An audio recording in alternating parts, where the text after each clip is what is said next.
Hello, welcome back. My name is Daniel Gorm. Welcome back to my channel. Today I want to talk about the reasons why you suck at chess. Why are you a bad chess player? Also, why is your opponent a bad chess player? You might get clues during the game as to why your opponent is not a very good chess player. So I want to talk about these reasons, and I'm going to talk about 10 golden rules and 10 ways you can improve. I've written it down because I've got a bad memory, so here we go. Anyway, number 10 is poor behaviour at the board. So what do I mean by poor behaviour at the board? I've often exhibited poor behaviour at the board, poor body language. For example, if my opponent plays a move I don't expect, I often react badly, throw the pen. I've even sworn at the board before, which is embarrassing. Maybe I've got Tourette's or something like that. Also, if your opponent, for example, if they're holding, I recently played a game in a tournament, and in one of the early rounds I was playing somebody, and I noticed when they made a move they were holding their pen in their hands, and it was already a sign to me that they can't be that great a player, right? Because you shouldn't really be holding your pen in your hands while you're making a move. You're not really committed to the game. So a lot of it is your posture, your kind of how you sit at the board. Someone like Magnus Carlsen puts a lot of thought into his posture at the board. He knows he's going to be sitting there for several hours. He also does a lot of work on his diet, his fitness levels, so on. So that's number 10. Number 9 is lack of concentration. So what I mean by that is very similar to number 10, is you're not really acting at the board. I play people like Michael Adams. They don't get up from the board a lot. Obviously, certain top GMs are different. Everybody's different. I mean, I remember watching the Isle of Man late last year, and there was one point where they had a webcam on one of the tables, and there was almost nobody sat at the board. All the super GMs were just floating around, probably all worked it out on their computers at home, didn't need to sit at the board, knew it all, so on. So that's number 9. Effectively, yeah, and another thing worth mentioning about that, if you're wandering around looking at other games, you're also breaking your concentration. You're not thinking about your own game, you're thinking about somebody else's game. So that's number 9, lack of concentration, lack of application at the board. Number 8 is cutting off variations too quickly. This is something that has been mentioned in a, by a number of sort of professional players, I believe, is very, very sort of typical habit of amateur players, which is you're cutting off the variations too quickly. So you need to work on your calculation. You need to look at concrete lines. I would say the biggest difference between a professional player and an amateur player is that the professional player tends to look at the game in a more concrete way. The amateur player tends to generalize a lot. So they don't start off, when they look at a position for the first time, they don't start off by looking at the position and calculating variations like a professional player would. They start off by generalizing a lot, thinking about a lot about the position, specific features of the position. Top professional, I wouldn't put myself in that category, but even just a normal professional anyway, would probably start off by just calculating variations. So that's number 8. And yeah, how can you work on your calculation? There's lots of ways online you can work on your calculation, but yeah, try not to cut off variations too quickly. As a chess player, you've got to try and fight against being superficial. Number 7 is making classic amateur mistakes. So what I talk about when I say classic amateur mistakes is you are effectively, for example, you're moving a piece too often in the opening. That's a classic amateur mistake. You're being impatient, you're trying too hard to push it every move. Even mistakes during the game, kind of game management, for example, you're trying too hard on every single move to blow your opponent away. You've got to try and get into a more relaxed frame of mind, realise that chess often revolves around several critical moments and not trying too hard on that every single move to overanalyze or you can overdo it. Number 6, so I put this down. I think this is a mistake that a lot of people make. I was just talking with a student of mine the other day about this. And number 6 is over-preparing. And you're not giving enough time to the psychological side of the game. So what I mean by that is you're putting too much emphasis on opening preparation. You're spending ages on openings. A lot of amateur players are obsessed with openings. For example, on sites like Chessable, the best sellers tend to be opening courses in the main, which is understandable. You do need to do a lot of work on your openings. However, there's not enough emphasis on psychology. For example, a student I was coaching got a slightly unpleasant position and then gave a draw to a lower rated player. And I said to him, look, you should carry on really, because you're probably going to outplay that person later on. You're putting too much emphasis on the opening side of the game and not enough on the psychological side of the game. Chess is all about effectively drawing your opponent into the battle. And, it doesn't really matter so much about the opening. That's really just a platform for the rest of the game. People get too obsessed about the opening phase of the game.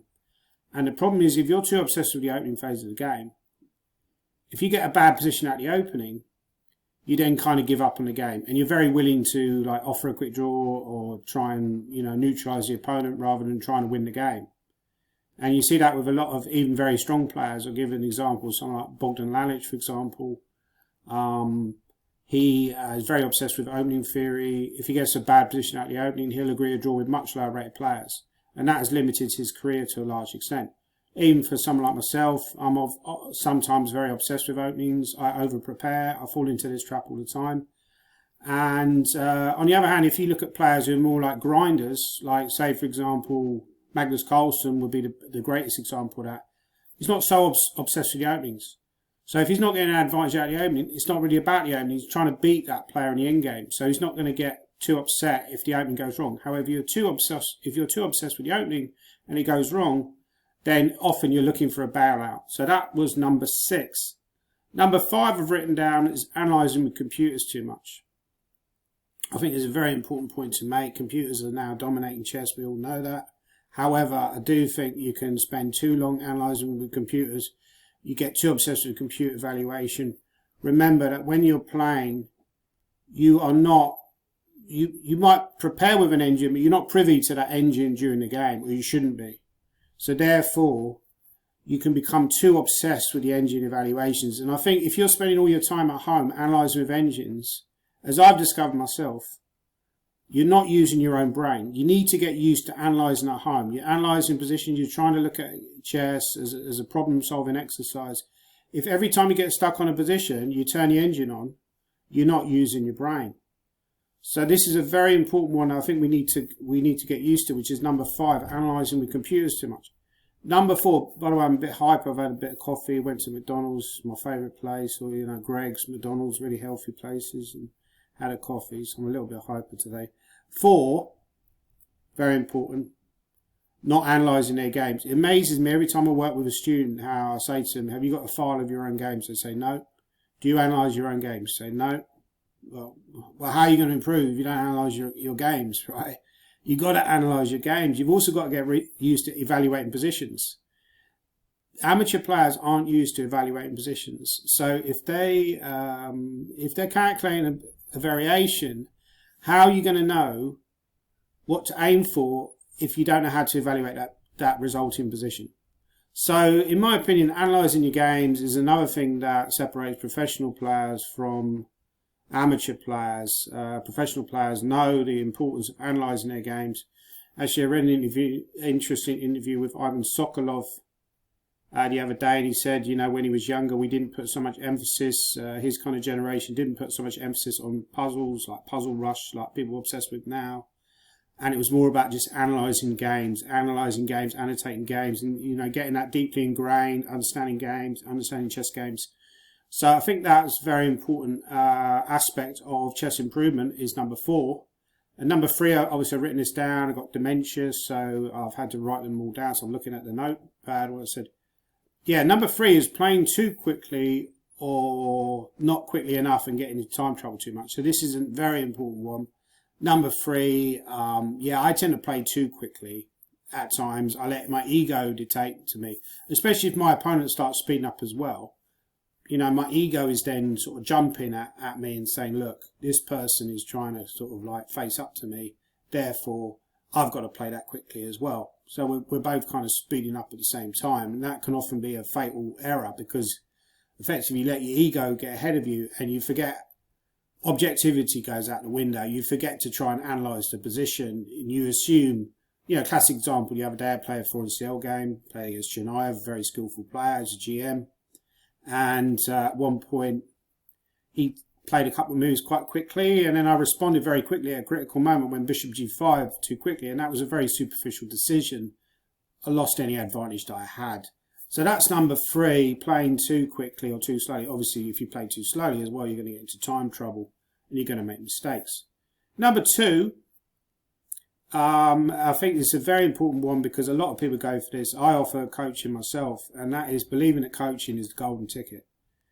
So whatever level you're aspiring to, be it sort of 1800, 1600, 2000, 2200, 2800, whatever level you're aiming to get to, FIDE or or online or whatever like that, is believing that coaching is the golden ticket. And I think this is a very important point. Also, you get that with parents of juniors as well. If little Timmy doesn't improve constantly, they think it's a failure of the coach. When in fact, you're going to have periods where you plateau, where you don't improve. When I was younger, I never had any coaching actually, or not any formal coaching. I was helped by people with local chess club, helped me a lot. Gave me a lot of good advice. But I had a long period where I plateaued, probably from about 12 till 15. I didn't improve hardly at all. And then I suddenly went boom. But the reason I did that was because I was working hard on chess myself. So however much coaching is going to help you, if you're not doing the work yourself, you're not really going to improve. So that's number 2, believing that coaching is the golden ticket, and that's a classic mistake that people make. So number 1 in my list of reasons why you suck at chess, and this is how you're going to improve, is playing too much online blitz. So I think this is a problem that a lot of people have. Now they spend too long online. They don't really analyse their games. They just spend hours and hours playing online blitz. And it's a problem that I have as well, not just online blitz, but also spending too long watching, entertaining chess videos or entertaining streamers. So streamers, for example, are a very popular thing recently. So someone like Nakamura, for example, is hugely popular streamer. However, I don't necessarily think that watching someone like Nakamura is going to help you improve your chess. As I said, how do you improve your chess realistically, concretely, is by analysing your games, spend a lot of time studying chess. I do think that it can help to a certain degree, but be wary that it's not really going to help your chess. So that's my number 1, is spending too long playing like Bullet. If you spend too long playing Bullet, it's very addictive, but it's not necessarily going to help your chess. And also spending too long watching YouTube videos, silly YouTube videos about Hans Niemann or some other nonsense, and spending too long watching streamers as well. So those are my 10 reasons, I believe, why you might be sucking at chess and why you might not be improving at chess. So I'll be interested to see your comments below, what you think, what you've actually done. And if anyone's interested, I'm happy to help people. Don't charge a lot of money, but I've had a lot of success with students. But as I said to them, that's one of my golden rules is remember that if you're not prepared to put the hours in yourself, you're not necessarily going to improve. A coach is not a golden ticket. So those are my 10 golden rules. I hope you enjoyed the video. Please like and subscribe. And my channel is called Hometown Chess Hero.